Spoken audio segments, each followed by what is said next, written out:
Why would a mountain on the border between Germany and Austria be off limits to the public if it were just a hill?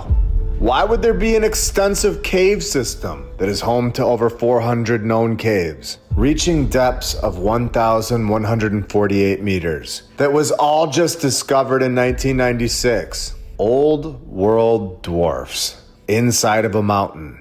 Are you ready? Who built the caves? Were these caves naturally forming? Of course not. And we know this because we are told that the Nazi regime constructed an elaborate network of tunnels and bunkers inside this mountain. Now, I'm gonna ask you, did they build them or did they find them? Where the tunnels were designed with high domed roofs, wide floors, and there were valuables found inside. Where only 2 entrances to the tunnels have been unsealed and open to the public today. They're still using this place today, and we all know it. What was found inside this mountain? And we found multiple mountains at this point all over the world that have massive cities, they have buildings, and now we find domed roofs inside of a mountain. I told you we were just getting started. Anything and everything needs to be on the table at this point, where there are legends of Emperor Charlemagne sleeping within the mountain, cared for by dwarf-like creatures. What the heck did they find inside this mountain? And what's still there today that we don't know about? Why do these mountains have massive tunnels? They have buildings, as we've shown. Who is living inside as we speak? What's going on here in this place that we live? What are we being blocked off from? And why are these massive mountains, time and time again, restricted to the public by the military? The deepest and largest cave system in Germany, where it is largely unexplored. Who is still living inside these mountain complexes? Who's in there? Is it just the military? Or is there something much more going on inside? The legend may be more real than what we realize, telling us that there are small, powerful, and otherworldly beings said to live deep inside the mountain, pale-skinned, wearing robes or cloaks, and possessing knowledge of time, healing, and energy manipulation. This is everything that we've discussed on this channel, especially in the cathedrals. Is the previous civilization still here, where Charlemagne, who supposedly sleeps inside the mountain until the final battle, could still be in there? And I'm not in the business of dismissing things without looking into it. The place is off limits to the public. So I'm going to dig deeper. Why was the Nazi military so interested in this mountain, where not only is it restricted to the public today, but in 2014, it became even more restricted than ever before, with reports of heightened restrictions, all for preservation yet again, where the locals believe that these measures aim to conceal undisclosed activities or discoveries within the mountain, where somebody that we've all heard about was obsessed with this place. Why would he be so obsessed with the mountain if it was only just a hill, where it was his magic mountain? He called it the Sleeping Dragon and believed that it held mystical power. I wonder why. Did he figure out what was inside that mountain? He believed that the mountain had ties to ancient knowledge and the supernatural, the old world. These figures are depicted on the old world cathedrals. We have seen it all over the world. These are not myths, and they're not just art, as we are told. And this is all in my opinion, of course, and you can believe whatever you want, as always. I'm never gonna tell anybody what to think. I'm just sharing what I find. Where he said that the mountain held secrets of the past. Inside, this place that we live is so much more than what we're told. The fact that the military was so interested in this location in Germany, and still is to this day, is telling in itself. And this is when we go even further and find that in 1987, 3 German hikers went hiking on this mountain, where their tent and equipment were found intact, perfectly fine. But then the men were all missing.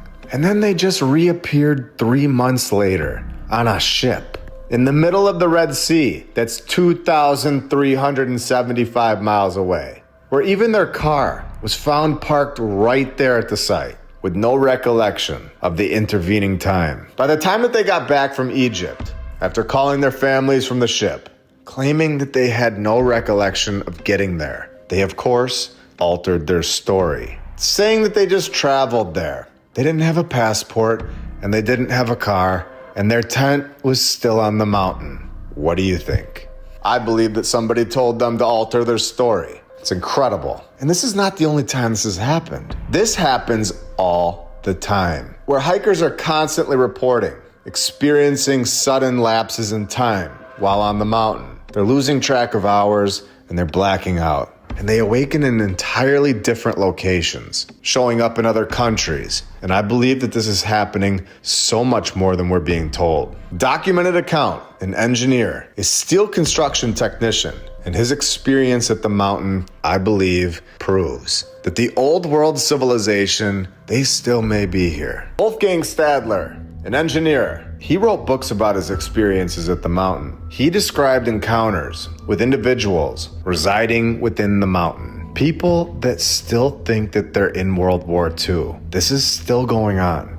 They're under some sort of trance, and they're oblivious to the passage of time, showing no sign of aging despite the significant time that's passed. Now, if this place is off limits to the public, how did he get to go in the mountain? And how is he allowed to tell these stories? We hear a lot about crypto, but here's the part most people miss. Crypto was created so you could actually own and control your money. After the 2008 financial crisis, Bitcoin was designed as an alternative to banks. So instead of a bank holding all of your money, delaying transfers, or limiting access, you are in control. And if you've ever had to wait for a transfer to clear, you felt that problem. Fast forward to today. Everybody in the world has heard of crypto, but getting started has felt complicated. That is exactly why I use Rumble Wallet. It takes all of that complexity and makes it simple. Choose what you want: Bitcoin, dollar-backed stable coins, or even digital gold backed by real gold. No complicated setup. It connects with MoonPay, so you can use your credit card, debit card, or bank and be up and running in minutes. Start small, $10, $50, or $100. It's not about the amount. It's about taking the first step and just getting familiar with it. And once you're all set up, you can even support your favorite Rumble creators. So do this now. Scan this QR code or click the link in my description and download Rumble Wallet. From there, you can set up your wallet, tap buy, and you'll be in the game. In just minutes, you can go from hearing about crypto to actually owning some. Wolfgang Stadler was a trained steel construction technician and very likely could have been given government contracts or infrastructure surveys. And then he writes these books under the name of Stan Wolf, where he presents the information as fictional, avoiding legal issues. His book,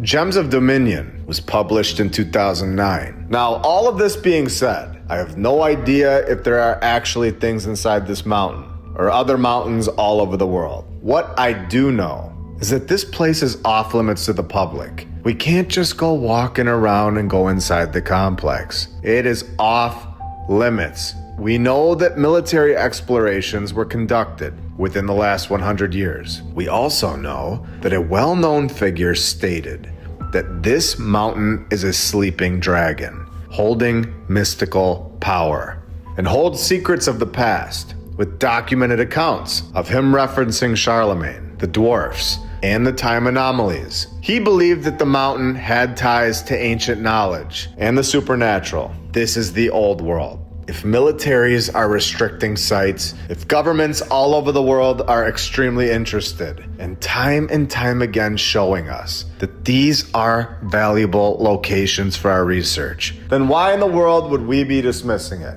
They still do not allow us in these sites today. If there are small, powerful beings living deep inside the mountain, described as pale-skinned and robed, holding old world knowledge, old world healing powers, understanding energy manipulation. If these individuals are really here, I want to know about it. I'm not going to be dismissing things just because I've never seen it before or never heard about it in History 101. I want to know the truth, and that starts with asking questions. And that's what we've been doing all along. And I believe there are massive facts in play here. There is something going on in this location that makes me really wonder about other locations that we've already looked into, such as Raven Rock, the Cheyenne Mountain Complex, or even the Hoover Dam. What old world technology has been found?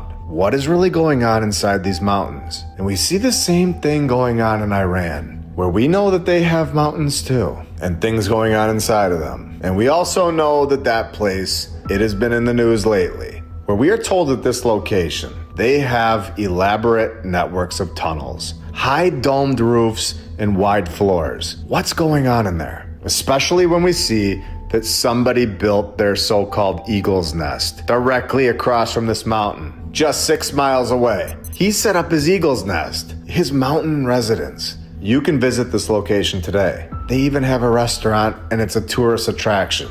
And I'm guessing there are tunnels under there that connect 6 miles away, and it wouldn't shock me at all. Visitors can tour the pumping hall, and of course, some tunnels. Some tunnels. Some, meaning that there are more. And you're not gonna get in the one that leads to the magic mountain, but we all know that it's there. It has to be. Access to the Eagle's Nest is achieved via Mountain Road, featuring 5 tunnels, a 124-meter long tunnel leading to a brass-lined elevator that ascends to the building itself. Again, was all of this built, or was all of this found?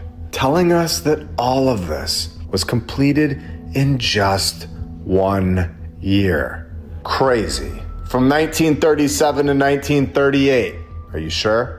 So-called Magic Mountain, according to a German FOIA request, is restricted to the public. You can't go in there. And there are even recorded denials of SAR imaging. Denials coming from German and Austrian authorities after 2014. Was this 2014 incident a real event? Or was it a stunt to restrict it even further to the public than what it was before? To restrict the use of satellite radar mapping. The use of satellite radar mapping have been blocked all for environmental and historical preservation. Preservation, conservation, protection. 3 words that restrict the public from seeing the truth. Over and over, we've seen this for years now. The exact same words every single time in every country and every topic that we bring up. Preservation, conservation, and protection. The German hikers were on this mountain, camping, car parked, and then without a passport, showed up 2,000 miles away from this mountain in a boat and had no idea how they got there in 1987. You are allowed to go in this mountain in some areas, which I definitely want to do one day. But most of over the 400 caves in this mountain are effectively off limits to the general public. Blocking these caves off due to historical significance or undisclosed activities. Undisclosed activities? Other sections just have barriers and just blocks us off without any explanation at all. And other sections are blocked off as water protection zones or plant conservation regions. I do believe that there is something crazy going on inside this mountain. I believe it's been going on for so much longer than we're all told, and this next part is the clearest giveaway of all. It proves, in my opinion, that we are correct, and that there is something going on in this location. It proves that something has been going on here for a very long time. There is an absence of publicly accessible records detailing the annual missing persons cases in Grodig, Austria, and Bridgestegen, the 2 towns that surround this mountain. These 2 towns, they surround this mountain, and both countries agree, Austria and Germany, that they shouldn't disclose the missing persons cases in these 2 towns. Why? Let's go further. In 2017, Austria reported 10,000 missing people. And Germany, they noted that 1,600 missing minors in 2021. So these countries, they know how to do it. They know how to document these things. Why do they both agree and they both choose not to report the missing people in this location? We know that in 1987, hikers disappeared and then reappeared on a boat thousands of miles away, then told to change their story. Do you think that that was the only time this ever happened? It was documented in contemporary newspapers, but never acknowledged by official public case files. Why not? They deny SAR. So what is going on inside this mountain? I want to know. It's such a weird thing to do in a tourist-heavy area, near a location that has seen disappearances in the past. What is going on here? What's going on inside this mountain? Are these legends true? And why was the U.S. Army establishing a significant presence in 1945? Why was the U.S. Army repurposing this location? Why did they maintain operations until 1995, spanning over 50 years? What did they do?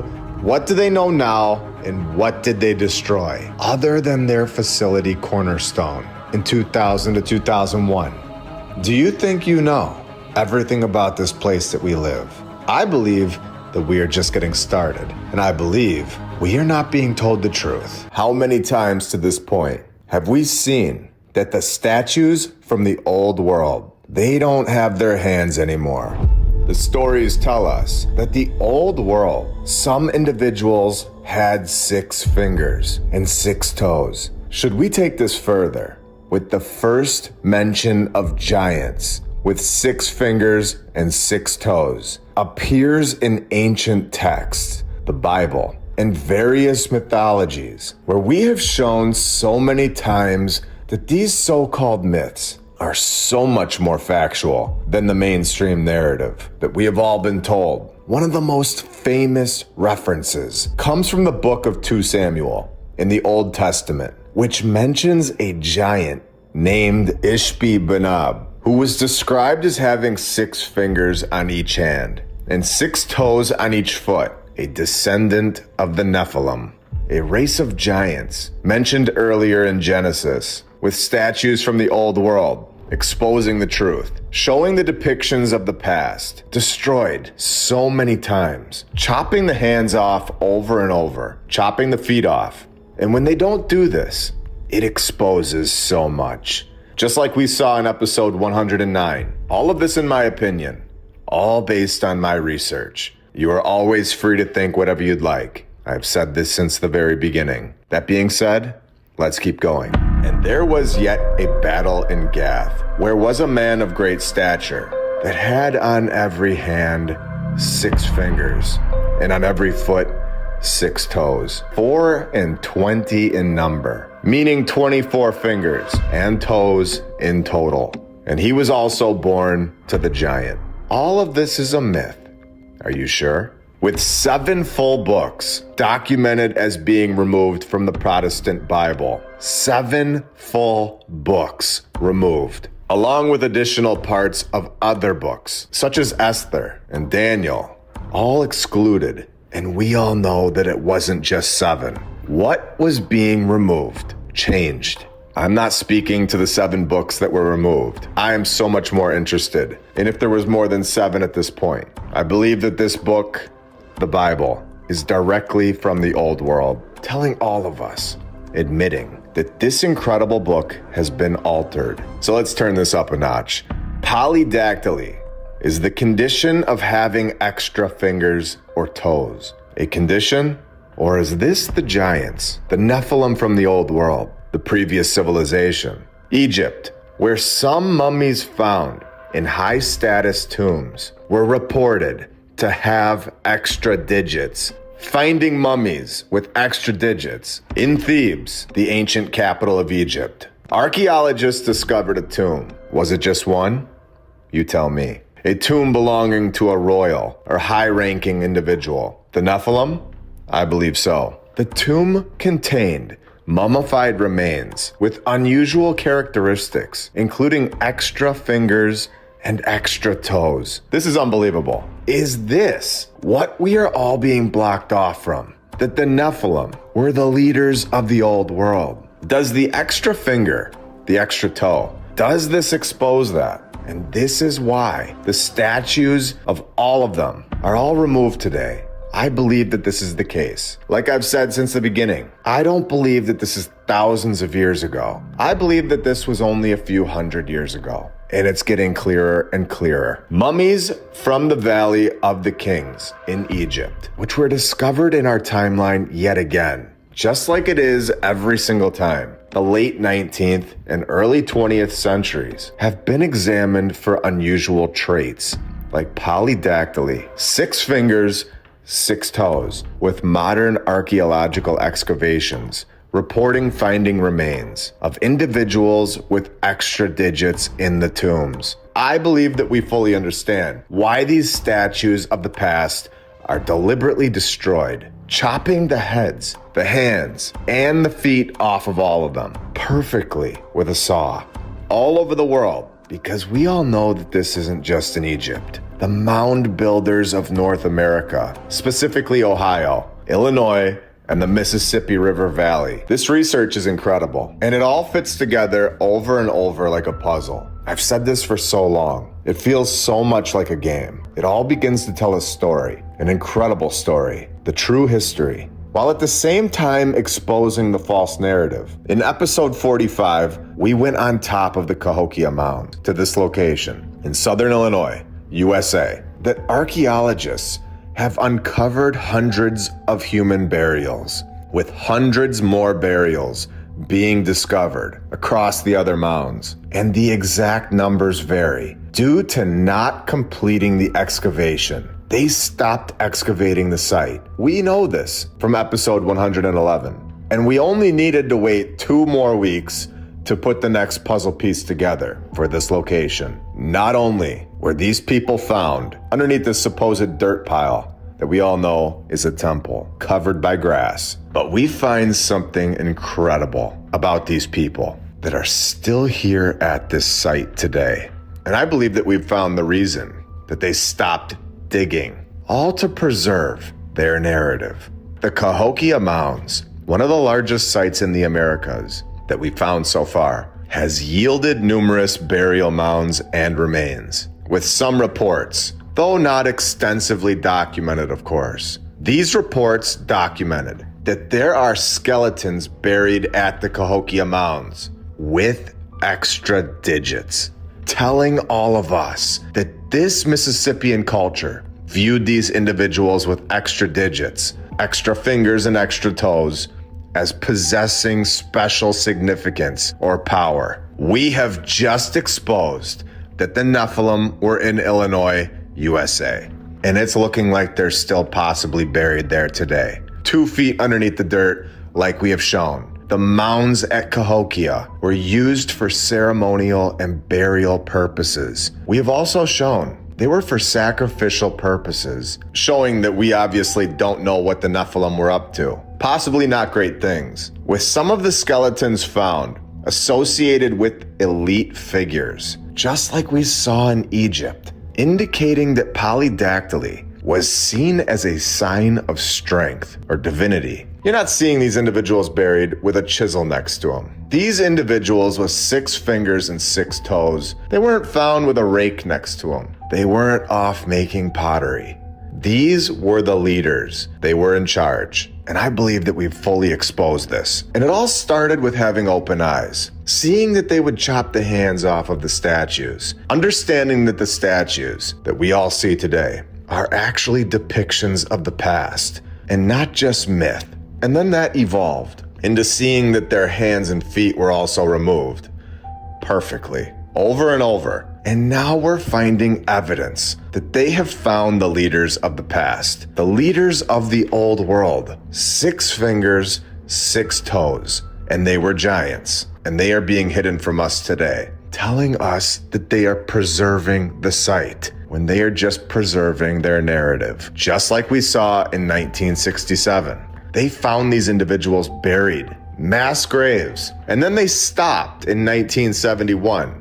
It's very clear at this point that the land that we all live on is filled with such a different story than what we have all been told. A controlled narrative, a molded one, to fit into this ridiculous timeline that we've all been given. Understanding that a giant race was here, and they had 6 fingers and 6 toes. A race that is documented. These individuals have been found, and we know their locations. And trust me, we are just getting started. There are so many more. The Nephilim explains so much about the old world, and it opens up a brand new door. It possibly explains how things were actually constructed. A much more logical explanation for the pyramids of Giza is that there were actually bigger people here. It would just make a lot more sense that bigger people with more fingers and more toes with more knowledge of this place that we live, built this. This shows that constructing the Milan Cathedral, the Cologne Cathedral, with a donkey and a chisel, with no lights on, dirt roads, and no toilet paper until the 1800s, doesn't make logical sense. This story is done. The history that we've all been told is in the past. It is now a myth, especially when we go to Ohio, the Adena Mound, located in Adams County, USA, where they excavated the burial site, and it revealed the remains of individuals with extra digits. Elite status yet again, where the Cherokee called them the Moon People. The Utes and the Paiutes spoke of a hideous race of cannibals, 10 feet tall, living in caves. Are these caves, or are these tunnels? And the Choctaw also have an account of the race of giants that first colonized the Ohio Valley. This is all in the USA. Cushman then recounts the discovery in 1880 at a burial mound near Plano, Texas, of human bones of enormous size. The jawbones so large as to slip over the face of a man with ease, with many historians speculating that they were the builders of the Adena Mounds, the place that they found the six-finger, six-toe individuals. Multiple sources, all connecting back to this location. The Cherokee, calling them the Moon People. I've had so many requests asking me to go into the Cherokee and do some research. Well, here we go. According to the Cherokee stories, the Moon People are described as large, powerful beings who were considered giants with extraordinary abilities. These Moon People, which I believe are the Nephilim, were said to ascend towards the moon, where they continued to watch over the earth. The Watchers. We are connecting massive dots today. Yes, the Watchers. These are the parents of the Nephilim in the Bible. In the Bible, the Watchers were angels that were sent to earth to watch over the humans. Then they fell in love with the women and had children with them. The children were the Nephilim, the offspring. And these Nephilim were described as savage giants that endangered humanity. The Moon People in Cherokee stories then ascended towards the moon to continue watching over the earth, often seen as ancient guardians of the world, giants, suggesting that the giants were so powerful that they could no longer remain on earth and were sent back to the moon. And then we find them here, buried. And in my opinion, this is proof of their existence. Finding the six fingers, the six toes, jaws that could go over a human head, and then not giving us any photographs of them, and just relying on written reports and sketches. We all know that we were given the camera back in the 1800s. So when they found them in the 1970s at the Cahokia Mounds in southern Illinois, this would not have been an issue to take a picture of it, telling us that photographic techniques were not as advanced or commonly used in archaeological practice. This is a bunch of nonsense, an excuse to keep these findings hidden and out of the mainstream narrative. This is exactly why they stopped excavating the site in 1971. This is unbelievable. Local legends describe these individuals as giants or people of great power. In several mounds, the archaeologists uncovered skeletons with 6 fingers on each hand and 6 on each foot.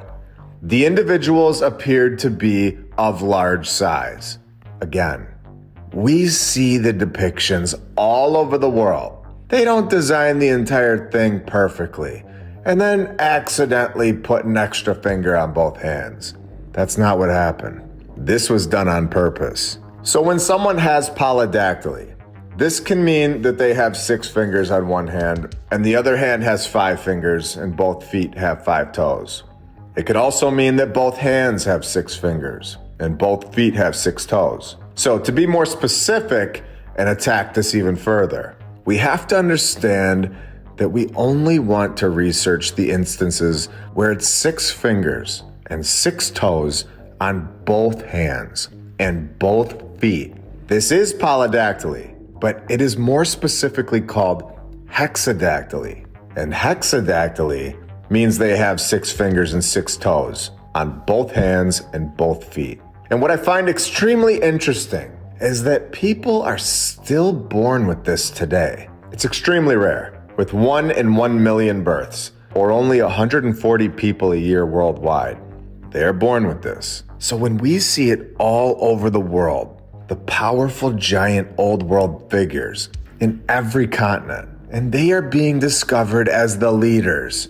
This is not a common trait today at all. And there were less people back then, we are told. Yet there are so many instances where people have 6 fingers and 6 toes, and they are the leaders, and they are also giants, showing that this group, in my opinion, this is the Nephilim, they are gone.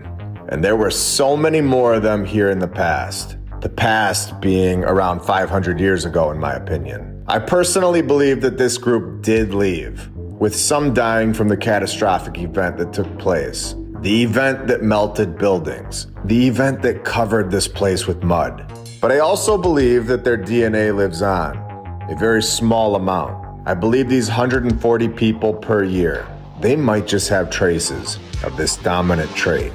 And so many times we saw that the head, the arms, the hands and the feet were removed from the depictions of our true past. The old world statues. And we see they are so deliberately removed. A perfect cut over and over. We always speculated that it was hiding more. And I believe today that we have fully exposed what it was hiding all along. Hiding that the Nephilim were here and extremely involved in the way that things were done. The leaders in every continent, I believe that we have opened up a brand new door that explains so much more about where we are. And I will never look at a statue without a head, without its feet, and without its hands the same ever again. One thing we can't overlook is how these traits, 6 fingers, 6 toes, and towering size, weren't just physical. They symbolize something so much deeper. Power, or even a connection to forces beyond this world, as we were told with the Moon People, or the Watchers. Across so many cultures, these individuals weren't just leaders. They were gods, warriors, and builders. Their influence shaped everything, including the massive architecture that's still here today. What if the missing hands and feet on these statues weren't just about hiding the truth, but also about erasing a lineage, erasing who once ruled and what they were capable of? It's not just about what's missing. It's about what they don't want us to see. This isn't just history we're uncovering. It's a blueprint to understanding what they don't want us to know. The Nephilim were here, and that changes everything. Do you remember when we went to Sardinia, Italy, an island in the middle of the Mediterranean Sea, an island that we know the old world civilization lived? Today, we are going back for more. We have located one of the weirdest sites in the world, an old world burial site, a necropolis. And I believe that we have found the clearest evidence to this point that the group that is controlling the mainstream history, they went in there and removed the old world people from the site. And I believe we know exactly why. We found the giant statues in Sardinia in episode 103. And now today, we are told that the rectangular burial chambers are large enough to accommodate multiple bodies, when we all know that there was only one body per chamber. These chambers measure 6 to 12 feet in length. 12 feet. Giants. And like we have seen so many times now, these giants most likely had extra digits. The 6 fingers, the 6 toes that we have shown multiple times now. In the 19th and 20th centuries, yet again, over and over, our timeline our current civilization. The necropolis faced significant disruption due to industrial quarrying and urban expansion, where this activity destroyed many of the tombs and would have disturbed or removed any remaining remains. This is a deliberate attack on our true history 100%. We can clearly see that they located the bodies all over this site and purposely removed them from our timeline. The problem is that they didn't fill the holes in. And now we can clearly see what they've done. Archaeological reports from earlier excavations have documented the presence of skeletal remains. All of this was found, or as they say, rediscovered in the 1800s during military construction activities, where it was accidentally unearthed. Do you really believe this still? It was accidentally found in our timeline yet again? Or did they know what they were doing during a military activity? Were the first studies conducted by Domenico Lovisato in the 1880s, and never before this. The initial findings in the 1800s, the excavation found skeletal remains in the tombs. They found the previous civilization in the 1880s, and they admit this. Buried in every single one of these, where the tombs were designed to house bodies. And then they give us our favorite discovery of all time, the pottery. They give us the pottery again. This is amazing. Like I've said before, if they didn't give me the pottery, I think I'd lose my mind. This is the most incredible thing about the story. I love it when they give me the pottery. Thank you so much, narrator. I love the pottery. It completes your incredible, stupid story. We hear a lot about crypto, but here's the part most people miss. Crypto was created so you could actually own and control your money. After the 2008 financial crisis, Bitcoin was designed as an alternative to banks. So instead of a bank holding all of your money, delaying transfers, or limiting access, you are in control. And if you've ever had to wait for a transfer to clear, you felt that problem. Fast forward to today. Everybody in the world has heard of crypto, but getting started has felt complicated. That is exactly why I use Rumble Wallet. It takes all of that complexity and makes it simple. Choose what you want: Bitcoin, dollar-backed stablecoins, or even digital gold backed by real gold. No complicated setup. It connects with MoonPay, so you can use your credit card, debit card, or bank and be up and running in minutes. Start small, $10, $50, or $100. It's not about the amount. It's about taking the first step and just getting familiar with it. And once you're all set up, you can even support your favorite Rumble creators. So do this now. Scan this QR code or click the link in my description and download Rumble Wallet. From there, you can set up your wallet, tap buy, and you'll be in the game. In just minutes, you can go from hearing about crypto to actually owning some. The incredible teacups of the past, with many of the skeletal remains that they found in the 1880s, of course, being lost. Just lost. Can you believe this? Just losing these skeletons. Do you still believe these stories that you've been told? Can you see how they are controlled and molded to fit the mainstream narrative and hide our true past, the previous civilization? Hiding it over and over, taking it out of our view, literally taking it out of the ground and moving it somewhere else, destroying it all over the world, hiding an advanced previous civilization that was here before us, a much different story than what we've all been told. Telling us that since 1880, the bones just decayed. No. Grave robbers, the looters disturbed the tombs. This is all just the finders, in my opinion. We have seen the looters in every narrative. We know that the looters were the same group that found the site. These are the same people writing the narrative. They are removing both remains and artifacts. And then the urban development that just wiped out the rest, obliterating any remaining remains. What did they find here since the 1880s? Obviously something incredible, something that they didn't want us to see. And then they set up things like this. This is the pottery that they found, and they couldn't even stand it up properly.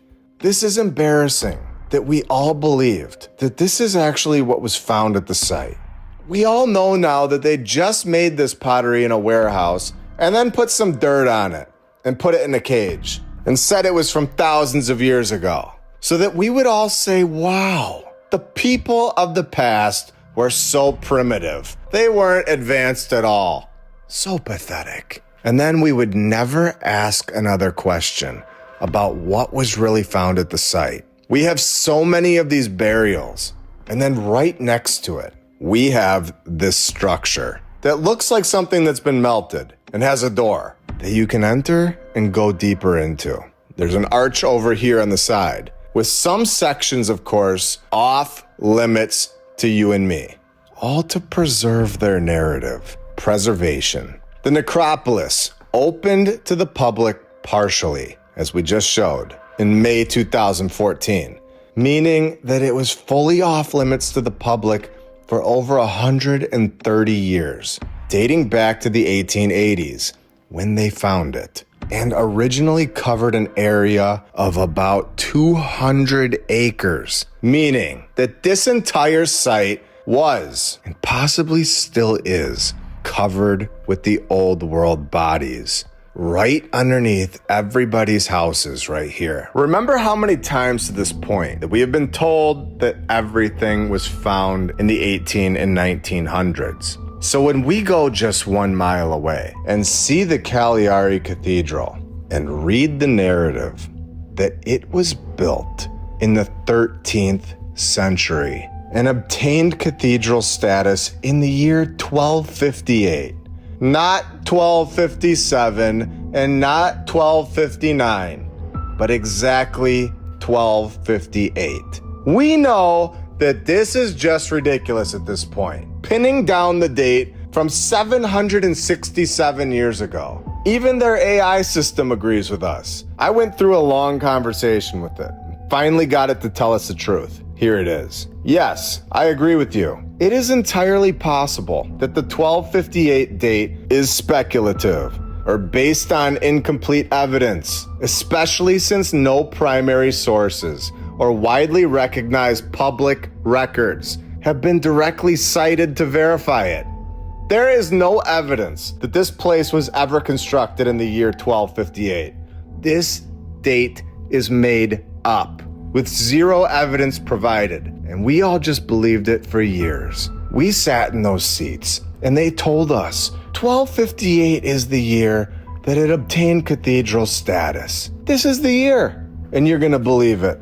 And we did, until now. It even goes on to tell us we are right. Without tangible evidence, this date remains unproven. The history that we are told is complete nonsense. It's made up. And this is coming straight from their system, their AI. They even try to give us this ridiculous story that in 1702, they began demolishing the facade and then rebuilt it and changed it to the Baroque style. And then in the 20th century, the Baroque style just went out of style and they just decided, let's demolish that as well. This is insane.